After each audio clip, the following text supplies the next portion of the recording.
Ko lagi ay long sleeves na t-shirt at faded na lonta.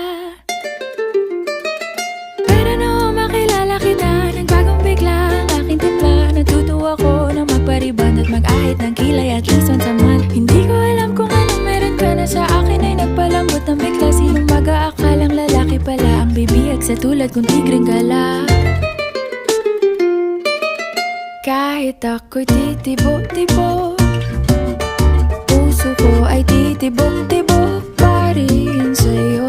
Isang halik mo lamang at ako ay tinatablan, at ang aking pagkababae ay nabubuhayan na para bang bulaklak na namumukadkad. Dahil alaga mo sa dilig at katamtamang sikat ng araw-araw mong pag-ibig sa aking buhay.